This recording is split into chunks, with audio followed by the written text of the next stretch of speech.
dianget-angetin gitu, itu juga paling tahan cuma berapa lama. Jadi gimana caranya kita tetap bawa itu semua fun dan gak geter gitu pada saat dialog, karena kita bener-bener kayak dan anginnya luar biasa kenceng juga gitu.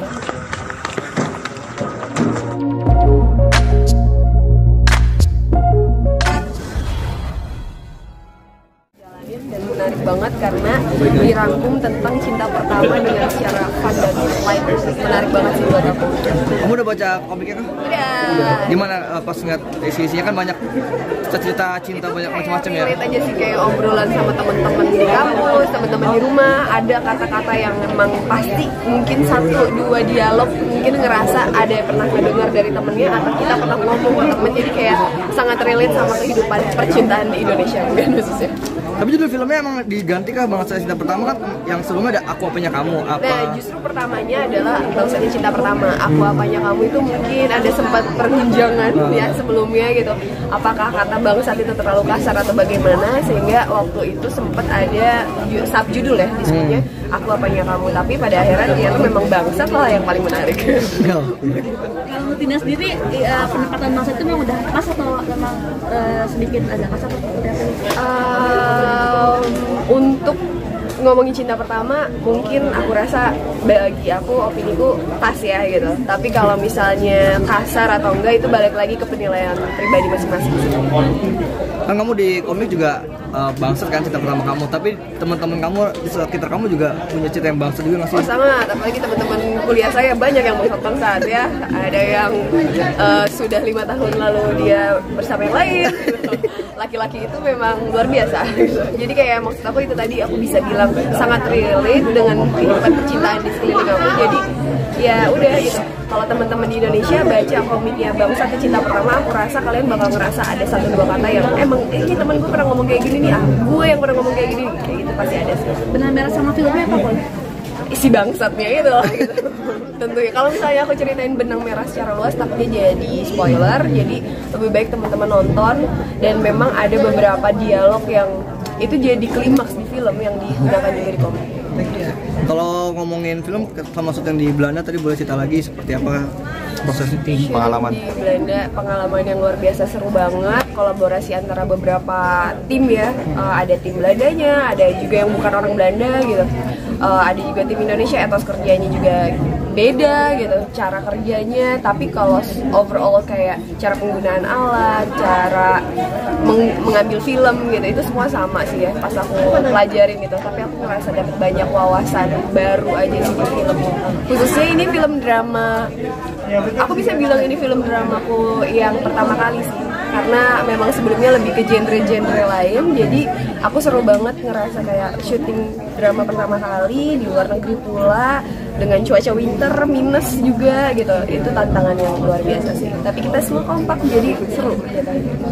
Menghadapi cuaca yang apa namanya minus dingin itu ekstrim. Seperti apa kita ya kita pakai heat tech gitu ya, baju-baju penahan dingin itu juga nggak mempan. Kita pakai kayak apa kaos kaki double itu masih nggak mempan. Kita juga udah pakai kayak pegang air panas gitu, kayak ada apa sih kayak semacam kertas gitu buat dianget-angetin gitu, itu juga paling tahan cuma berapa lama. Jadi gimana caranya kita tetap bawa itu semua fun dan gak geter gitu pada saat dialog, karena kita bener-bener kayak dan anginnya luar biasa kenceng juga gitu. Tapi seru sih so far. Terus kena hipotermia nggak? Oh, enggak. Total beberapa hari di sana? 3 minggu ya, hampir sebulan. Kita sempat ada kayak penyesuaian cuaca juga 4 minggu baru kita masuk ke syuting day one di Belanda. Selesai syuting kapan masih? Selesai syuting kapan ya? Awal tahun kali ya? Aku agak lupa ya. Selesai syutingnya lumayan lama sih.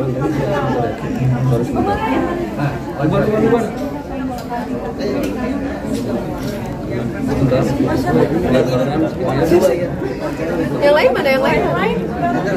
Oke baik. Halo, masuk aja.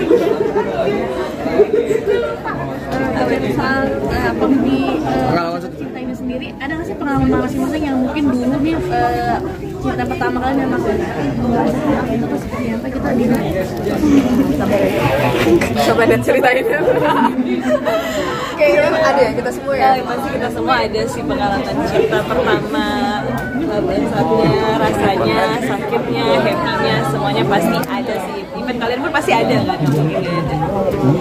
Rasanya ya mau kasih tahu juga sama aja.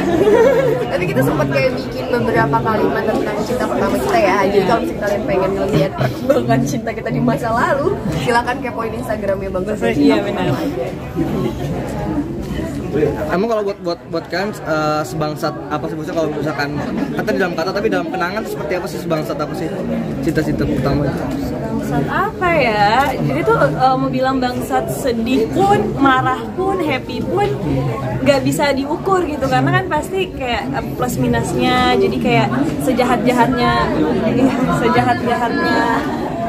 cinta pertama kita, tapi kan pasti ada momen bahagianya juga. Jadi ya nggak bisa yang kayak bangsat banget sih 10%, 100%, bangsat banget 100%, nggak juga, balance lah 50-50. Kenapa ya? Iya kayak aku Adina sendiri gimana pengalaman pertama cintanya mungkin? Pertama cintanya masih gak ngerti apa-apa, masih kecil. Tapi adalah cinta pertama yang orang yang dilabelkan itu cinta pertama aku gitu. Pengalamannya lebih ke nggak suka ya ngalamin galau-galau nangis gitu. Mendingan happy gitu. Itu aja sih paling. Tapi kan setelah melewati masa-masa galau terus kemudian sekarang Mira menemukan cinta sejatinya. Nah ya, mari kita selebrasi karena ini adalah hari kebangkitan cinta. sama Zinda boleh dijawab gimana setelah bangsatnya tiba-tiba ini ya. Kenapa lu jadi wawancara? Gue tuh ternyata harus di sini seharusnya. Enggak. Proses bangkitnya ya biasa Mas ada jatuh dulu habis itu bangkit ya. Soalnya ada nangis-nangis dulu. Nah, habis itu ada teman yang kayak yuk keluar yuk. Ya itu fase kali ya. Tania mungkin.